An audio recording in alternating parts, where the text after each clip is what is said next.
next speaker is Dr. James E. Lyons from the Sun Company. Jim received his B.S. in chemistry from Boston College in 1959, worked for several years as a research chemist and GE R&D, then went back to school and received his Ph.D. in organic chemistry from the University of California, Davis. Joined the Sun Company in 1968, where he is currently the chief scientist in the R&D department. Jim's very active in R&D. He's also very active in the catalysis community. He's been chairman of the Catalysis Club in Philadelphia and chairman of the catalysis section of the New York Academy of Sciences, and he's currently a member of the editorial board of the Journal of Catalysis. Jim. Well, thank you very much, and I want to thank Pat and Bert for inviting me here to talk to the Tri-State Club. It's been many years that I've been this way to speak, and I'd like to tell you today about an interesting and useful, or potentially useful, effect of adding azides to alkane oxidations. It's a very generally useful and generally applicable effect, and I want to tell you just a little bit about it. Of course, our interest, as is well known to everyone, in oxidizing alkanes is to make fuels and chemicals, oxygenates, a whole host of ketones, alcohols, and so on. If one can do this selectively from an alkane, one is starting from a raw material source that is relatively inexpensive and available. In particular, we had a C4 strategy in response to reformulated fuels, and we're interested in tertiary butyl alcohol as a part of that C4 strategy. So that drove a lot of this work. So you'll hear a lot of the work I'm talking to you about on isobutane oxidation. I'll mention as I go along some other applications, but also for time economy, I'll talk mainly about the conversion of isobutane to tertiary butyl alcohol by direct air oxidation. It's of interest as a gasoline component itself. Has been used by ourselves and many others over the years as an isobutylene precursor, of course, and simply passing T-butyl alcohol over an acid aluminum will give you isobutylene, and it's a very good alkylate feedstock. Alkylate being a very nice environmentally acceptable oxidant to displace aromatics. As a precursor, both methyl tertiary butyl ether and ethyl tertiary butyl ether, the oxygenates used in reformulated gasoline, and for years a very good high octane product. Now, historically, C4s, at least from natural gas, had been purchased by oil companies and put into gasoline because they have very good octane properties and good ignition properties, but environmental restrictions on their use has limited that greatly, and most refineries make enough C4s for their own use. Butanes can be isomerized now by a butamer process, and hopefully in the future by one of our catalytic processes, which have some advantages over butamer, to give isobutane, which is catalytically dehydrogenated by catechin or Oleflex or something. And this, of course, is very energy intensive, and really in the generation of reformulated gasoline components, isooctane, methyl tertiary butyl ether, gasoline grade T-butyl alcohol, this is really the expensive step, and the one that we would like to avoid. We spend a lot of money doing this, and we'd like to find some way of going directly from here to things like this. And that was one of the driving forces in our company. We're trying to directly oxidize isobutane to tertiary butyl alcohol. So, as part of our strategy, I only talk about a segment of this. We'd like to eliminate dehydrogenation and put something else in its place to get us over to this more economically. Hence, direct air oxidation of isobutane to tertiary butyl alcohol. Of course, people now oxidize isobutane to tertiary butyl hydroperoxide, the non-catalytic process, promoted the non-catalytic process. And they use propylene and make propylene oxide here. It makes them tertiary butyl alcohol, but there's only so much of this that will provide isobutylene. So now there are other methods of getting it as well. But we thought a direct air oxidation of isobutane formed by converting field butane, we have some interesting solid acids for doing this, it would be a nice way to go from field butane to reformulate gasoline precursors. We also have some catalysts, not too dissimilar to the ones I talked about today, for the direct decomposition of T-butyl hydroperoxide very selectively to T-butyl alcohol, for the reaction of T-butyl hydroperoxide with alkanes to give, in this case, for example, when you do the direct air oxidation of isobutane to make T-butyl hydroperoxide, you operate usually at about 50% conversion. That way it means you get about half of the isobutane left over, and you do this for selectivity. We can catalytically convert the other half to TBA and essentially make twice as much TBA via catalytic reaction on this oxidate. Which means if we can do that, we can also add other alkanes and hydrocarbons to it and make a host of other kinds of compounds. The T-butyl alcohol formed not only, of course, goes into reformulated gasoline, but methyl methacrylate and a bunch of other chemicals as well. Well, when we started this work, of course, people for years have been able to oxidize isobutane to tertiary butyl alcohol, but not very selectively. And really, as late as the 1980s, this is about the best anyone could do. This is early work by Winkler and Hearns at Shell in the 60s, and it was probably done much earlier than that. And if you just use cobalt salts, cobalt carboxylates, at 135 degrees, you use a pretty hefty concentration of cobalt salts, T-butyl hydroperoxide, and I'll show why in a minute, and operate at about 50% conversion, which is about the practical limit that you'd like to operate commercially, you will get in the mid-70s selectivity to T-butyl alcohol. This wasn't sufficient. We would like something in the 90s. The byproducts are two types, largely. Oxidative cleavage of the carbon-carbon bond here to give acetone and carbon oxides, and T-butyl hydroperoxide, which survives in the reaction. And neither one of those we want. We could put up with some acetone, but we surely don't want a lot of this around for subsequent processing. Gives us some headaches. The reason I used this set of conditions and concentration and so on, because that is about the best you can do. Now, if you want to reduce the hydroperoxide concentration, you can jack up the temperature. You can run it at 155 if you want, and you can get this down into the low single digits, but only at the expense of significant carbon bond cleavage here and generates a lot more CO2 and acetone. On the other hand, you can run below 120 degrees and really get the acetone down low, but not too low, and as low as you're still 5 or 6%. But you're then stuck with a lot of hydroperoxide that survives over twice this much, and your selectivity is actually lower, either at higher or lower temperatures for those reasons. So we needed a catalyst that would give us high selectivity, low or no tertiary butyl hydroperoxide, and these are some additional constraints that we had on this kind of process technology. Now, I mentioned that T-butyl hydroperoxide is used, and for those of you who are not in the area of oxidation, the way that works with cobalt is by a Haber-Weiss cycle in which cobalt-2 is oxidized to cobalt-3 with the hydroperoxide, in this case tertiary butyl hydroperoxide, to give you the T-butoxy radical. Then the cobalt-3 is reduced by T-butyl hydroperoxide to give alkyl peroxy radicals and cobalt-2, and you can see this is a cyclic process, and hence catalysis. So you add a little bit of hydroperoxide to get radical chain processes going, and that's the way the metal complexes keep them going. Now, we noticed in some of our early work in oxidation that if you add a little bit of sodium azide to cobalt-ACAC catalyzed oxidations of isobutane, you got quite an increase in rate. It can be a factor of 3 or 4 or 2 in the case of either cobalt-2 or cobalt-3 acetylacetonates.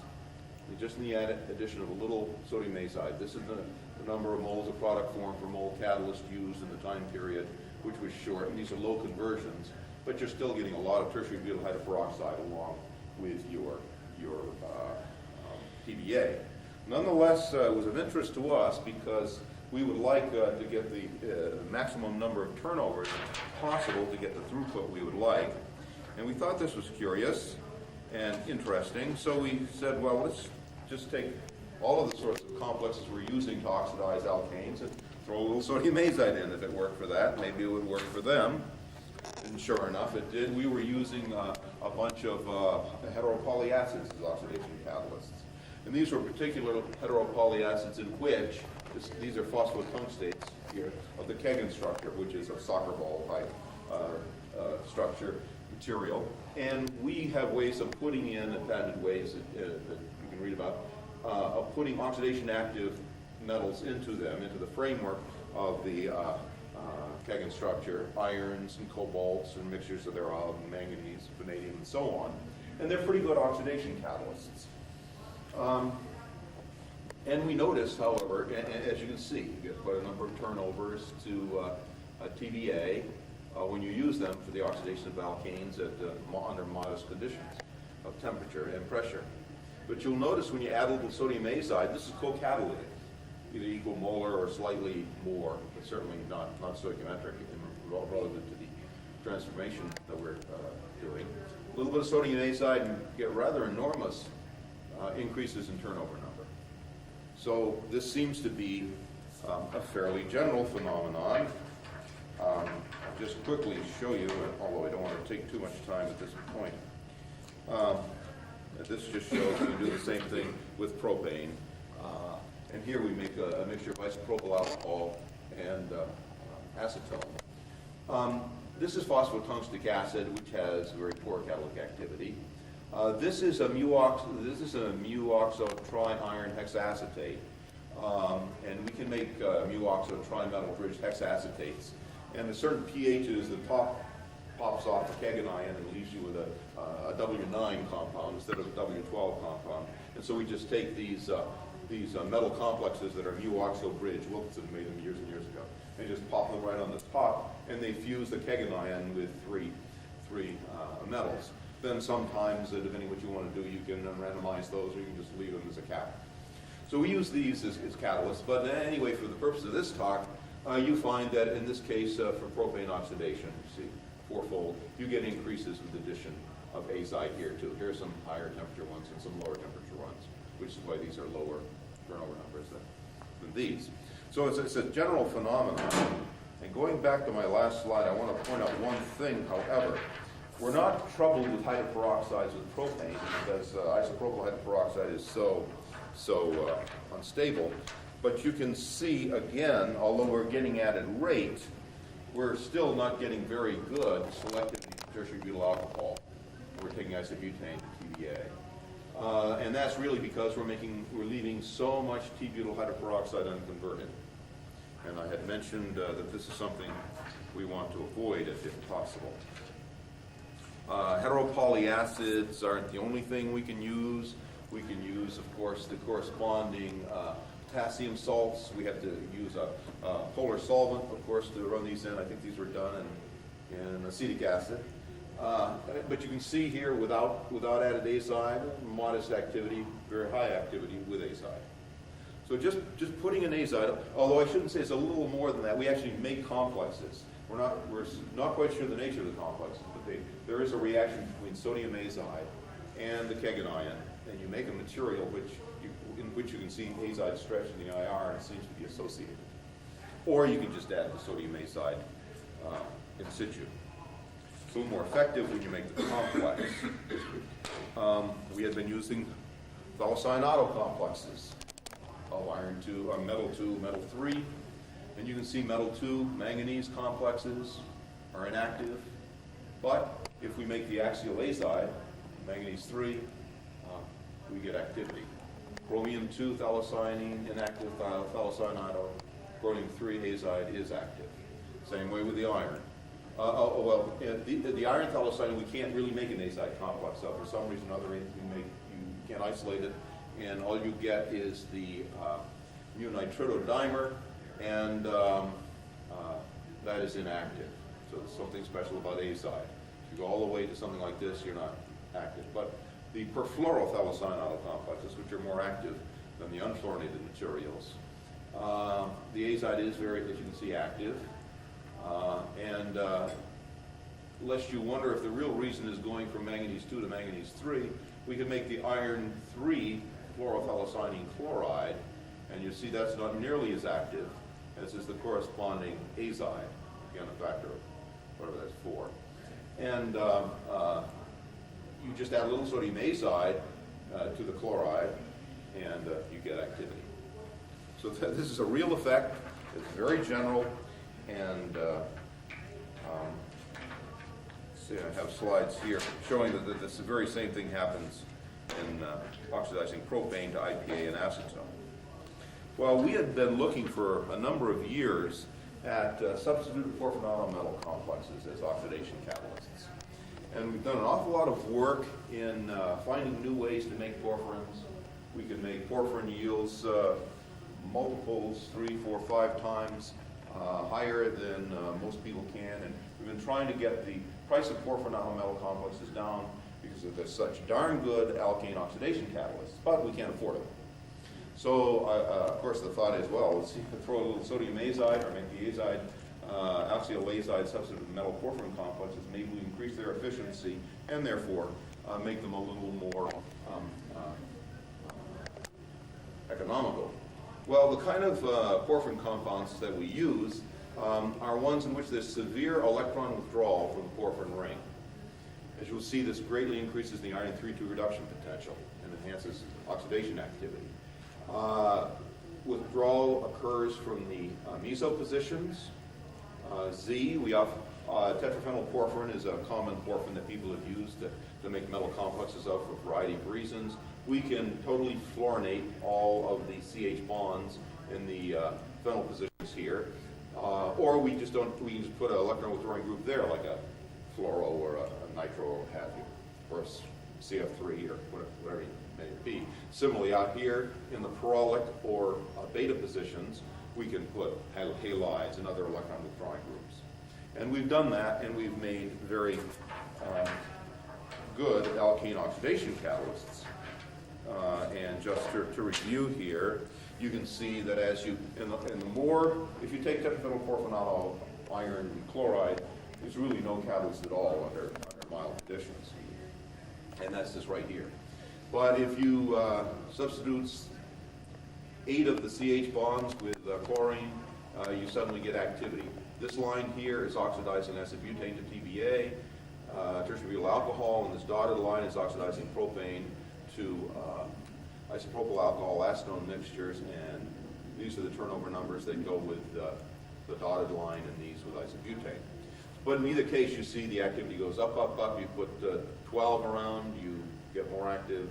If you have 20 of them, there are 20 aromatic CH bonds, and if you make chloros out of those, you get a very active compound.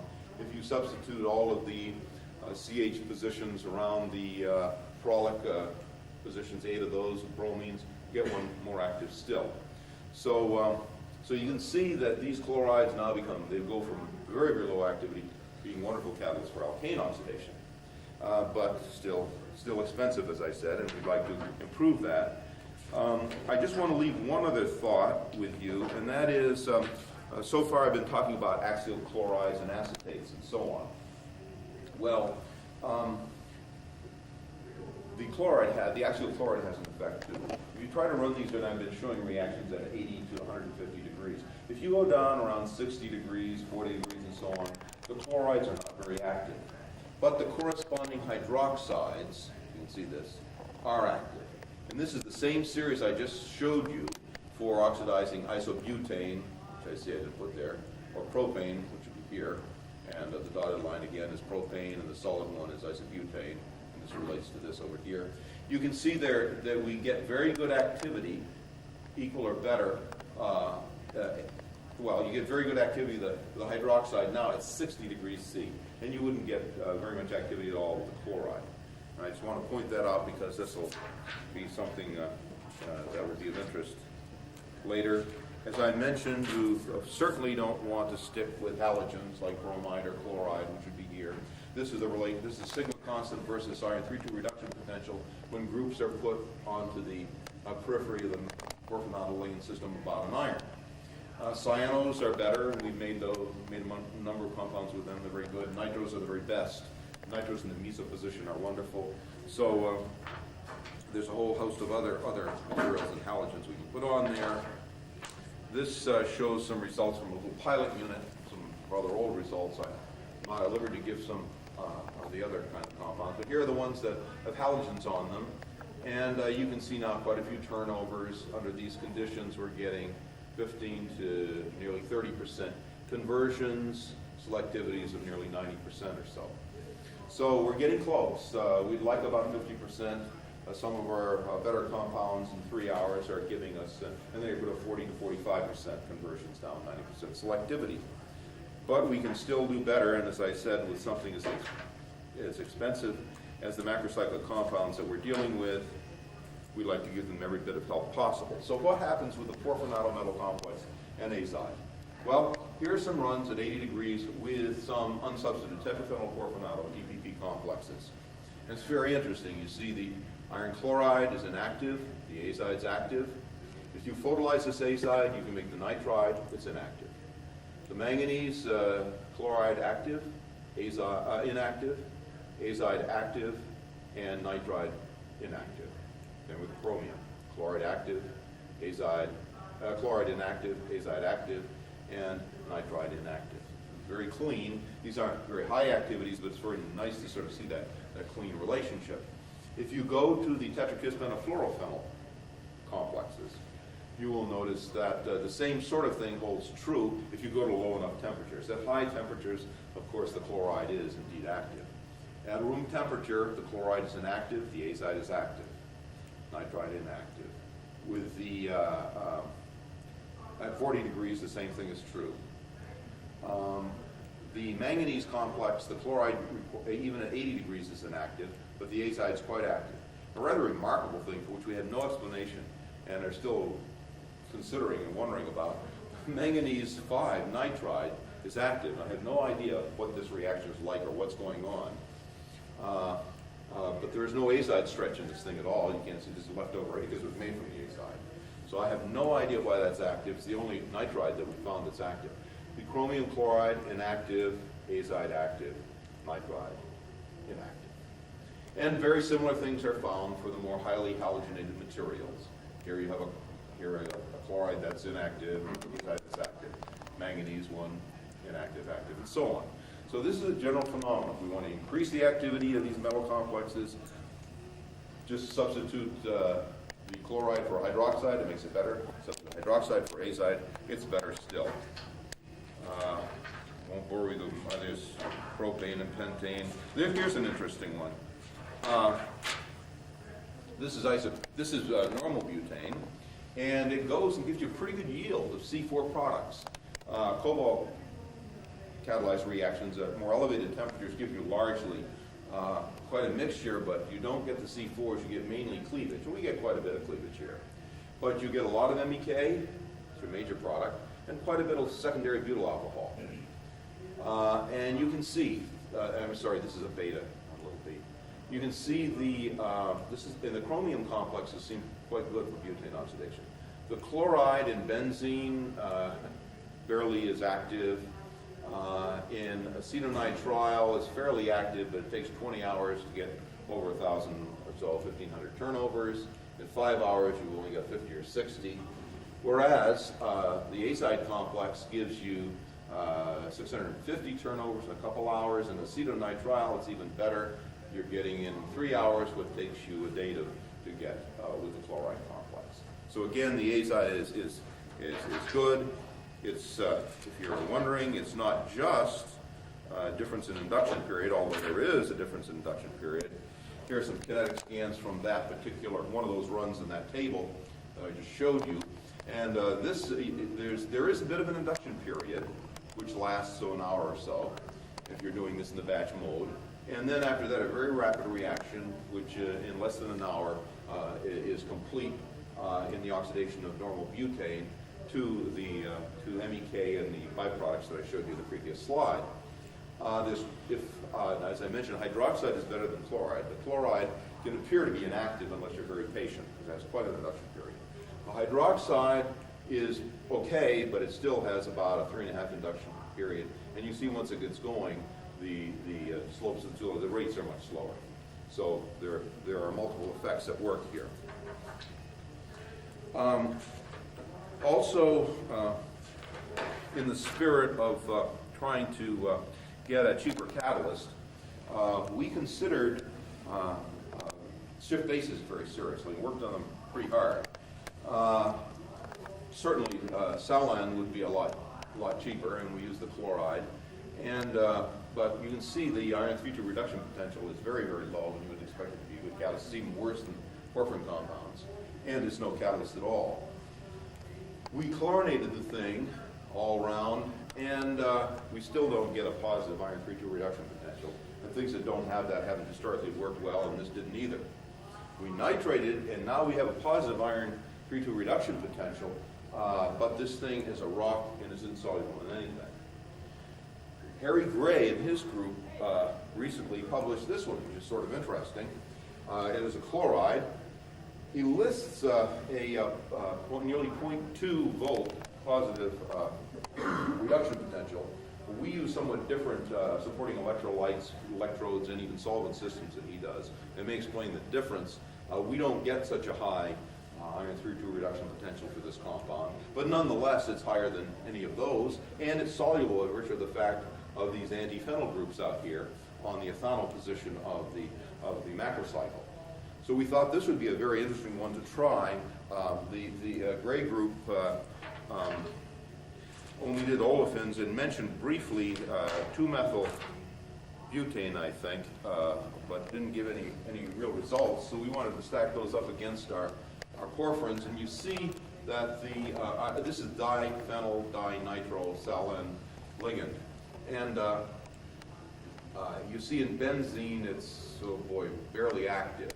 But the azide, then we did a metathetical reaction with sodium azide and converted the chloride to the azide, a nice pure crystalline material, put it into benzene, and we find now enormous increase. Instead of 0.3% yield, we're up around 8% yield, but it takes quite a while to get there. So this isn't the sort of rates we want. But at least the effect goes in line with what we've been observing.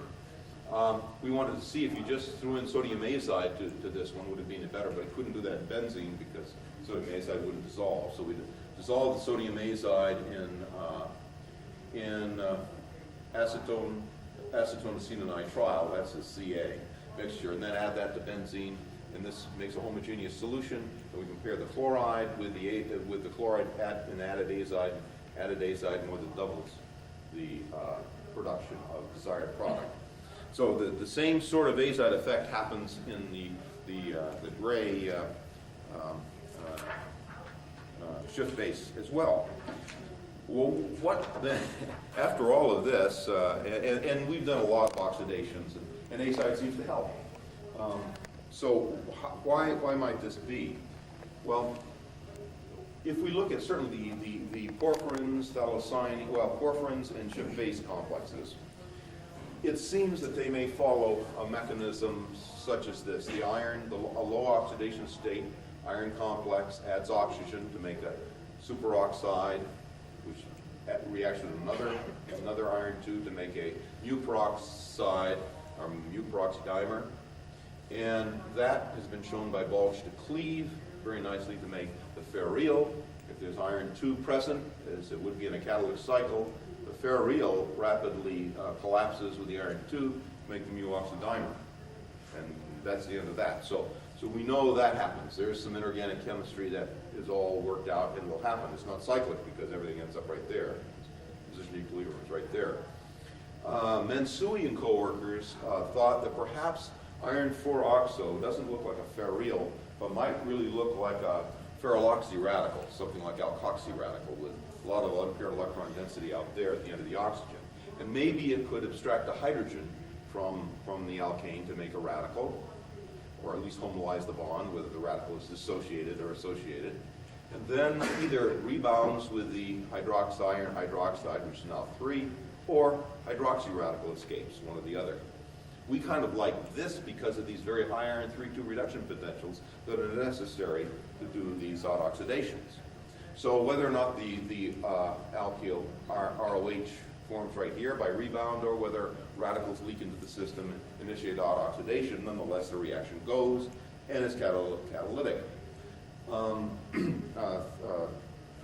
Mike Therian at Penn has another interesting suggestion, which I like quite a bit, and that is, as you're doing these odd oxidations, Adventitious water may be there. Water is formed by unwanted side reactions, any burn that you get. And you could hydrolyze this as you're forming it. If you hydrolyze this, you'll get this. Splitting out HO dot will get you back to iron 2, and around you go.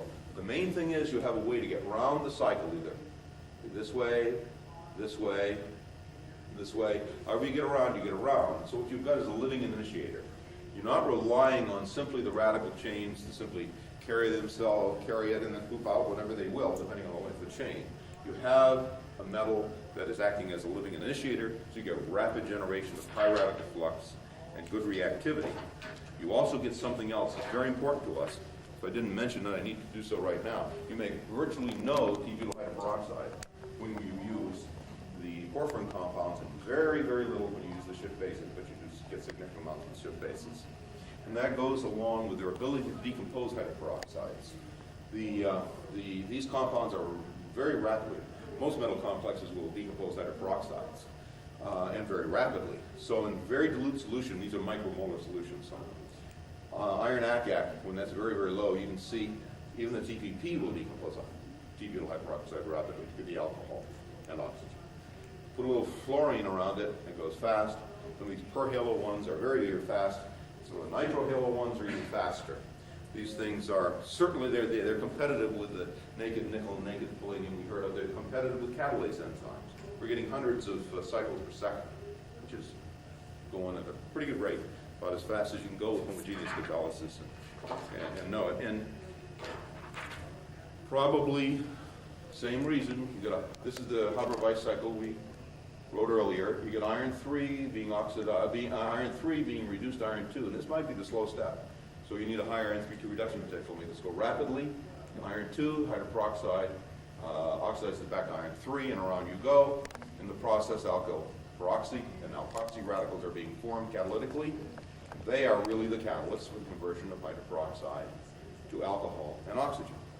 So, I just review that now to ask the question, because this is in the literature in some recent papers of ours, and I just want to tell you. So just as just as isobutane is oxidized to T-butyl alcohol ever more rapidly, the more electron withdrawal drawing substituents on the ring, so is TBHP decomposed to TBA ever more rapidly with increasing electron withdrawal from the porphyrin ring. So how might the azides participate? Well, there has been a certain amount of work on azide radicals in processes involving iron and other metals, manganese and other metals. Metal 3 azides, iron, manganese, and so on, are both thermally and photolytically decomposed at modest temperatures thermally to azide radical. So perhaps we are freeing up the necessary metal 2 sites to do the catalysis by having azide there. Perhaps hydroxide might be expected to release easier, and chloride least easy of that series. Azide radical can make alkyl radicals by hydrogen extraction. This has been shown by Jin, Suzuki, Momura, and Fujimoto, and Momura has done work on this reaction as well. Minsky and Galli has shown that hydroxy and alkoxy radicals react with metal 3 azides to make the alkoxide and generate azide radical. So this puts radicals that can abstract CH bonds into the medium. Perhaps they can continually reform, and this helps things. Perhaps also these schemes, and for some reason I'm missing a scheme. They should be down here. We'll have to imagine it when I get to it. But this is the catalytic process that we proposed for hydroperoxide decomposition. Okay, generating alkoxy radicals and so on. Maybe you provide an azide shunt for completing this and really going from iron 3 to 2. Whether you start out with something that isn't an azide or form it in situ, or after you start out with an azide. Okay, I am indeed finished, or close. Yeah, I guess that. Or you can imagine the same azide shunt in the oxidation process mechanism that I gave.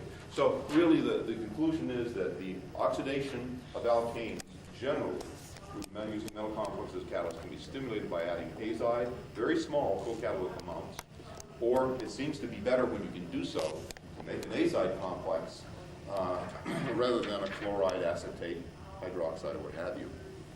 I'd just like to thank my coworkers before quitting here. Paul Ellis, I must mention, he's been working with me on this for nearly a decade, all of this stuff. He's just a superb chemist, and I enjoy working with him very much.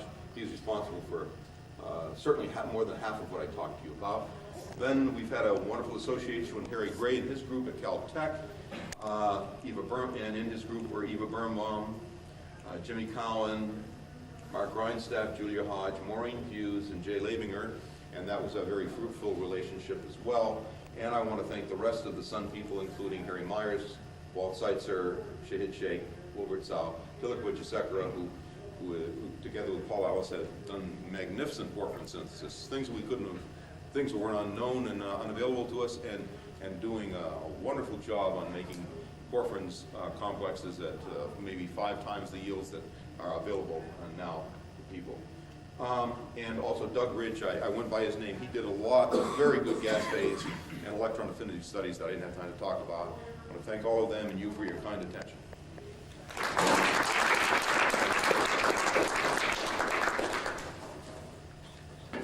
We have questions?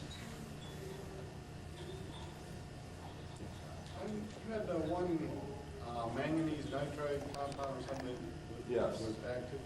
Have you tried adding some azide to that to see if you could increase the activity further? Or?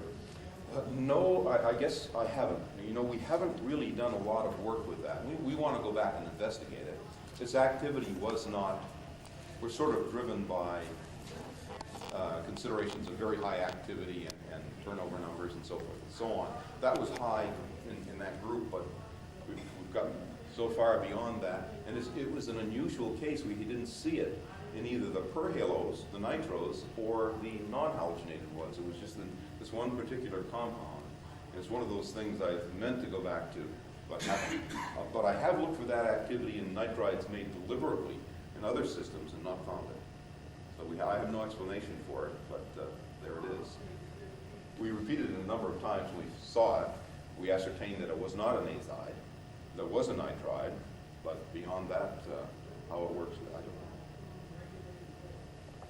Do you propose a similar mode of action of the azide co-catalyst in the phosphotungstate systems? Yes, I think you could do something very similar to that. I think you could make a metal. One could imagine. Now I'm just speculating. I don't know.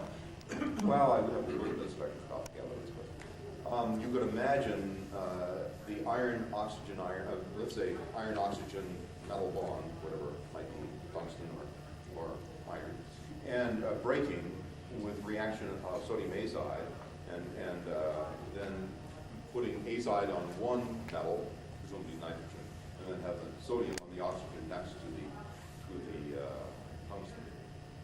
In these polyoxymetalates, I've worked with polyoxymetal complexes. They're very fluctuant. It's very interesting. You carry out reactions with them. They go in very neatly. You can tuck the irons exactly where you want. You can make them metals exactly where you want them. They don't come out there after the reaction. However, they come out as nicely, beautifully formed keganines. They just sort of come apart a little bit and go back together all the time in solution. I don't think they fully come apart. We're not getting phosphoric acid with trioxide, but they're quite functional. They do open up, and it's probably the reason for some of the cathode activity. Jim, thank you very much.